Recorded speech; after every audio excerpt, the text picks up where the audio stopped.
China said they don't give a if America has a blockade. China said that they are going to continue to honor their trade agreement that they have in place with Iran, and they are going to continue to bring ships in and out of the Strait of Hormuz no matter what. Now, that leaves Donald Trump and JD in a very peculiar situation, because if Trump and JD decide to confiscate a Chinese cargo ship, that's an act of aggression and war. So it looks like China is going to be calling America's bluff. And I mean, real quick. You can say what you want to say about Iran, but one thing you can't say about China is that it's not a superpower, because it is. And when the big dogs bark, the little dogs cower. China's not some little Middle Eastern country that you can just bully. It's a global superpower with military capabilities to touch America, and one that has nuclear weapons. Let that be crystal clear. 中国人民不惹事儿，也不怕事。中华民族是吓不倒，压不垮。 This is huge breaking news coming in. A serious warning has just come from China to United States for blocking the Strait of Hormuz. Chinese Defense Minister Dong Jun said that we have trade and energy agreements with Iran. We expect others not to interfere in our affairs. The Strait of Hormuz is open to us. This is being seen as a direct message to the United States. Right now, the U.S. blockade is under action, and the situation is tense. The U.S. is trying to control shipping routes. Iran is refusing to give up control, and China is stepping in to protect its interests. China depends on Iranian oil, so blocking the strait directly affects it. By making this statement, China is clearly pushing back against U.S. actions. This means the situation is no longer just between the U.S. and Iran. It is now turning into a direct standoff between the U.S. and China. If neither side backs down, tensions could rise very quickly. And if the U.S. tries to stop a Chinese tanker, this situation could explode instantly. This is huge breaking news coming in. A serious warning has just come from China to United States for blocking the Strait of Hormuz. Chinese Defense Minister Dong Jun said that we have trade and energy agreements with Iran. We expect others not to interfere in our affairs, and the Strait of Hormuz is open to us. This is being seen as a direct message to the United States. Right now, the U.S. blockade is under action and the situation is tense. The U.S. is trying to control shipping routes, Iran is refusing to give up control, and China is stepping in to protect its interests. China depends on Iranian oil, so blocking the strait directly affects it. By making this statement, China is clearly pushing back against U.S. actions. This means the situation is no longer just between the U.S. and Iran. It is now turning into a direct standoff between the U.S. and China. If neither side backs down, tensions could rise very quickly. And if the U.S. tries to stop a Chinese tanker, this situation could explode instantly, and the world will be watching something far more serious unfold. Make sure to follow for latest updates. China has said it's going to continue passing through the Strait of Hormuz despite Trump's blockade, effectively ignoring it, and even warned the United States not to intervene with their ships. Here's what China's defense minister had to say. Chinese ships continue to move in and out of the waters of the Strait of Hormuz. We have trade and energy agreements with Iran, which we will respect and abide by. Then he says, we expect others not to interfere in our affairs, obviously referring to the United States and Israel.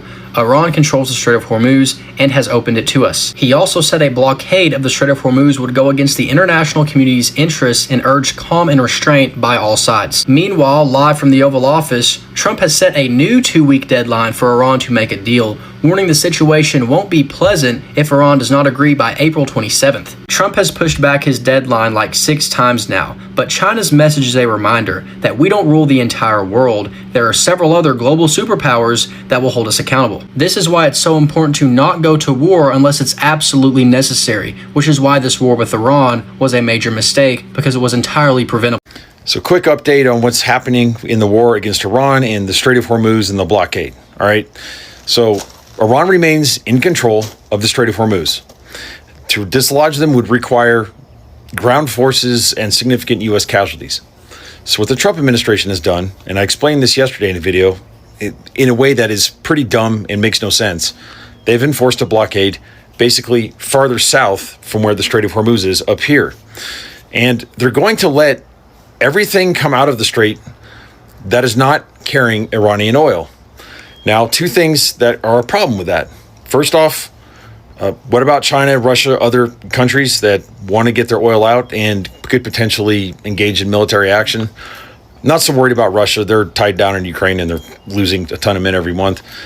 But China has just come out and said, hey, you better not mess with our ships. And if you do, who knows what's going to happen? All right. That's how this stupid regional war becomes a world war, potentially. Secondly, Iran's still going to deny any ships coming out carrying oil whatsoever, meaning they're not going to tolerate their oil being held back and blocked, but then allow oil from other countries to come out because they want to constrain the supply, reduce the world supply, and punish the United States economically. This is basically a contest of pain, of will, and they're better positioned for many reasons to tolerate that.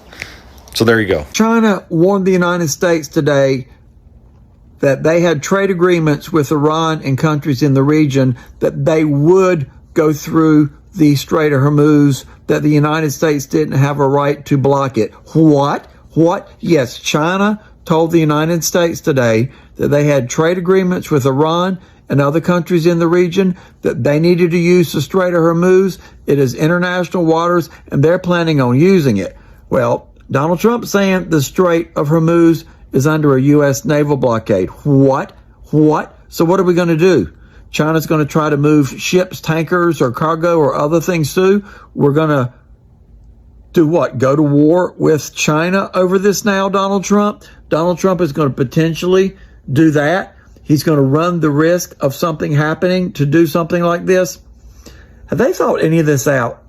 Now, I know they've got Pete Hegseth, who used Signal Chat so that the world would know what we were doing with previous moves, is one of the main driver behind this.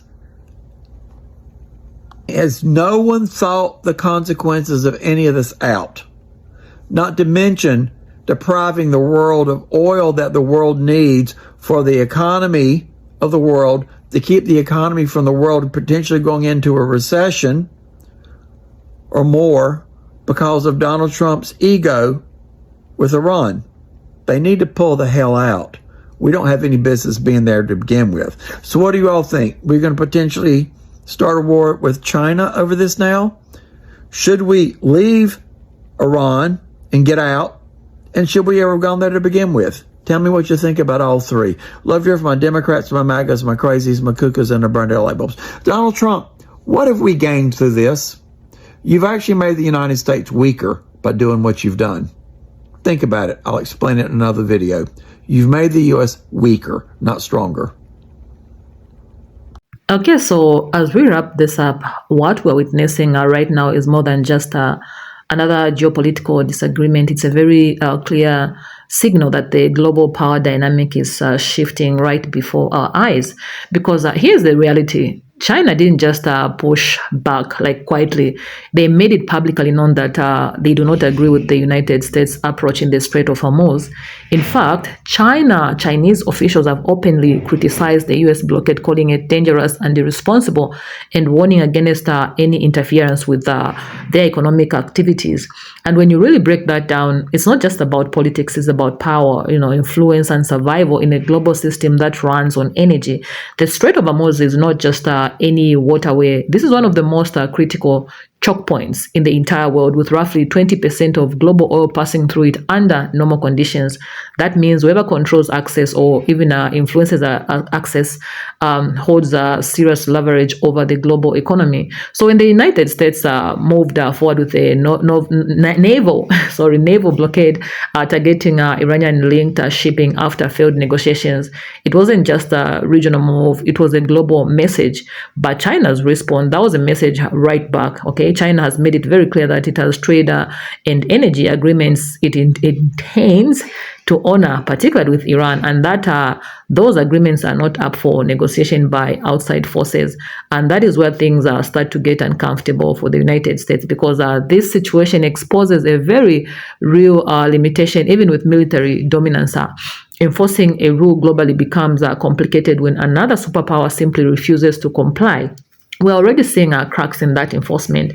Reports indicate that while several ships turned back under U.S. pressure, There have also been cases where vessels are stumbling to China still attempted to move through the strait, testing the limits of that blockade.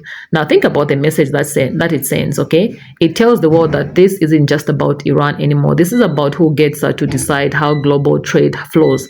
Is it one dominant power, or are we witnessing a world where multiple superpowers operate independently, even when their interests collide? Because China's stance is very clear. This blockade does not serve global interests, and the solution should be diplomatic, not enforced through military pressure. And if we are being honest, that puts the United States in a very complicated position.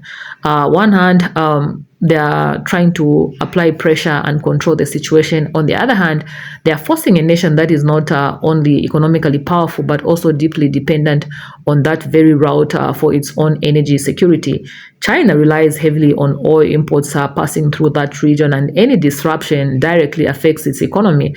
So from their perspectives, okay, this isn't just politics, it's a necessity. And that is why, they are responding this way, because what we are seeing isn't just station.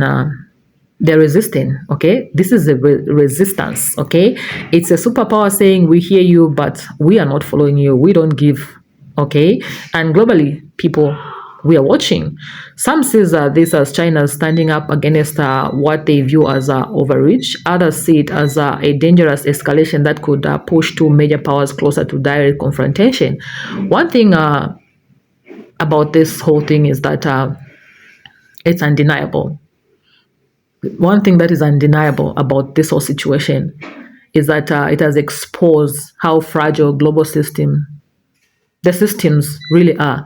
A single choke point, a single decision, and suddenly oil prices spike, shipping slows down, and the entire world feels that impact. That's how interconnected everything is. So when you hear statements like China told America to back off, it might sound dramatic, but underneath that headline is a much deeper reality. This is about influence, this is about control, and most importantly, this is about the future of how power is shared or challenged on a global scale. Because if one country can openly defy another in a situation like this, it raises a bigger question, more questions. Are we still living in a world dominated by one superpower, or are we stepping into an era where superpower is divided and contested in real time? We need to talk more about this, okay? And this is just the beginning. So yeah, I think I'm going to leave it there. So what do you think about all of this? I want to hear from you. What do you think about this situation? Do you see China's move as justified, or do you think it's escalating tensions even further? Go ahead, drop a post in the comment section down below, because this is one of those moments where global politics isn't just happening behind closed doors. It's unfolding right in front of our eyes, and trust me, this story is far from over. We're going to be on this for quite some time, so subscribe and turn on the notification bell so that every time I upload such videos, you guys will be notified. I'll see you in my next video. Please stay peaceful.